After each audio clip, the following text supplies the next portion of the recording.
Welcome back to Java programming. In this video, I'm going to introduce you to the toString method, which is actually a method on the object class that all other classes inherit from. So let's jump out and take a quick look at the Oracle documentation. So I'm going to search for Oracle, JavaDoc 8, and object. So that's going to take us to the object class, the Java documentation for that. And remember, this is sitting at the very top level, and we don't extend object with our other classes, but it is, in fact, the superclass of all of the other classes.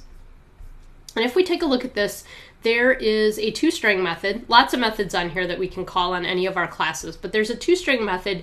The description here is it returns a string representation of the object. And you might think of that as the display method or the start method that we've been using on our vehicle example. If I click on that, we get a better explanation of what it does. So these are all of the comments that the developer wrote in the method description comment. So it returns a string representation of the object. In general, the toString method returns a string that textually represents this object. It should be a concise but informative representation that is easy for a person to read. It's recommended that all subclasses override this method. So you'll see that a lot of developers, one of the first things they do when they're building the class is they override the toString method so that essentially you can write out an object at any point in time, and it's a great debugging technique. What it goes on to say is that the toString method out of the box returns a string consisting of the name of the class, of which the object is an instance, the @ sign, and then an unsigned hexadecimal representation of the hash code of the object. And we've seen that, or some of you have seen this and posted a message about, oh, I'm not getting, a nice display of a particular object reference or object. Why not? And it turned out maybe you're doing a system.out.println just on the variable name, the object reference variable name, and then what happens is essentially this little line of code runs. So let's take a look at this in the vehicle example, and then we're going to practice the overriding again. We're going to override that toString method. So let's jump into the vehicle super sub that we left off with, and what I want to do is call the toString method on my car and on my plane and just see what happens. So I'm going to do a print, and I thought I had a shortcut in the snippets for this, but I guess not. So we'll do system, actually it might be S out. Nope, it's not that either. All right, I'll have to look that one up. System.out.println, and if I call or print out plain.toString and call that method, let's see what happens, and we'll do the same thing on our car.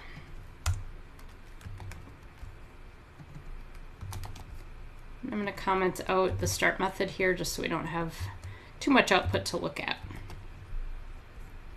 So let's compile.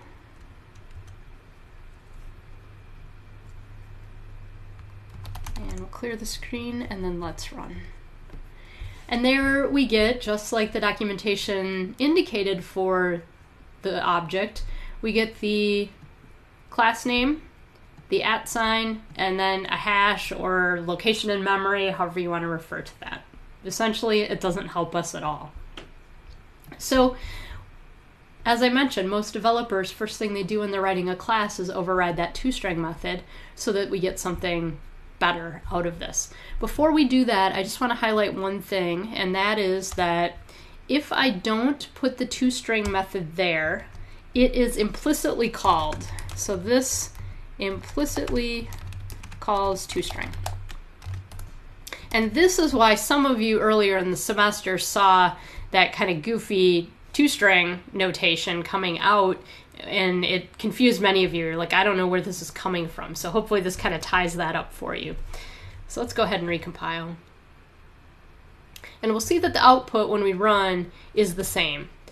So if I just put an object reference variable here, the toString method will be called for us. Okay? So that's a little nuance. It saves us a little bit of typing. So it's an easy way to just dump out our particular object if we want to take a look at it. But in order for that to be meaningful, we need to override the toString. Now we already have a method that kind of does the display, right? We have our start method in the car, in the vehicle, and in the plane. So in the vehicle, what I'm going to do is change this over to a toString. And instead of displaying information, I'm going to return that information. So if we go back and take a look at the toString, the method signature here indicates that we're going to return a string. And that's really probably better than just doing a system.out.println. This way this method returns something and the developer can choose what they decide to do with that string, whether they write it to a log file or whether they want to write it to the console. That system.out.println always just dumps it to the console, and in some cases that may not be what we want. So it's a little bit better to just return a string and allow the caller then to decide what they want to do with that. So it returns a string, and the method signature that we're overriding is toString. So rather than a system.out.println here, what I'm going to do instead is just return that string. So now we've overridden the toString method on object. And then we can do the same thing in car. And I forgot my @return here, so let's do that real quick.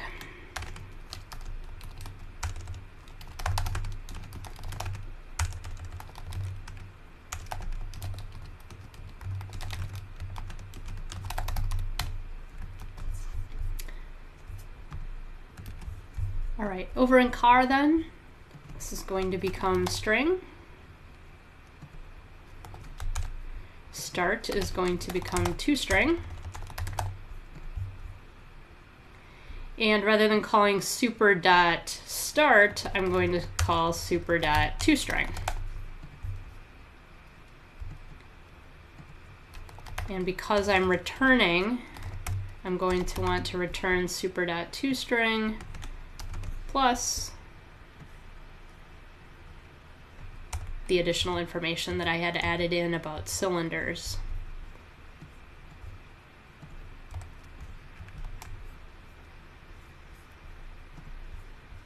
And airplane I did not override, so we'll leave that one alone for now, and I think offline I'll go ahead and build that out, but it's probably not meaningful for you to sit and watch. It would be good practice, of course, for you guys to build out that toString here for the airplane as well. So let's go ahead and compile.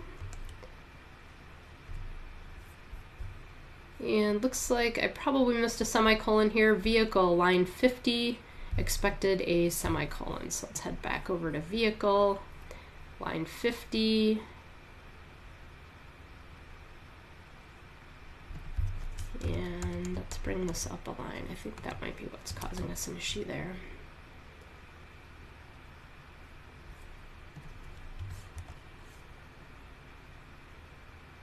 Oh, I don't need that wasn't causing me a problem at all. Let's undo that. It is that parenthesis that's hanging around yet.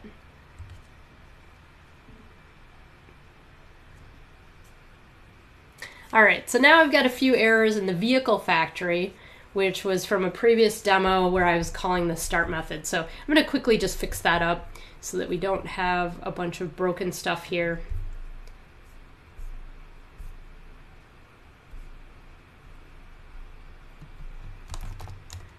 So that this still works, I need to change this to a system.out.println, and I can simply write out the vehicle.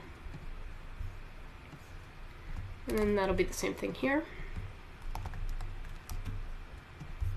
Let's see, so line 52, 58, and then the vehicle test drive, I have the same situation going on in. So let's pop over to that.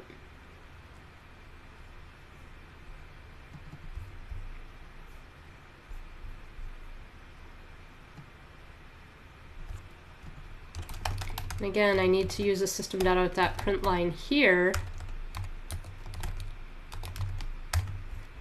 because all the toString method returns to me, and again, I could do it this way, or I don't even need to call the toString method. I can simply do that. So remember, the toString method returns a string, so I have to do something with that, and in this case, the something I'm going to do with it is print it out.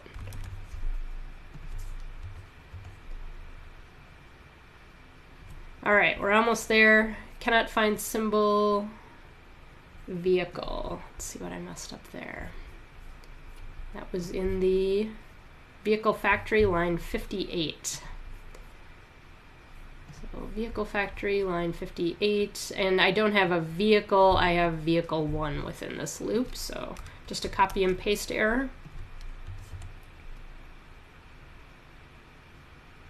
That looks better, and then let's run our vehicle super sub just to make sure that that's still functioning as expected, and it is.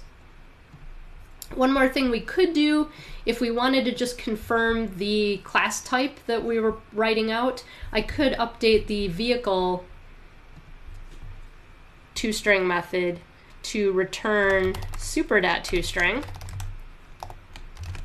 and then concatenate in the rest of the information.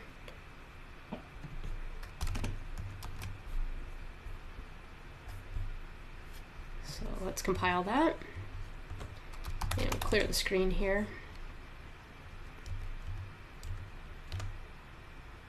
There we go. So here we can just confirm, all right, the object reference variable type is an airplane, and then we've got the details on the plane, same thing with the car. All right, so that is a toString method. Again, you'll see it used all the time. I find that it's one of the very first things that I do, and in fact, there is a generator for the toString method. So let me just real quickly do a Java generator. Here's the toString method.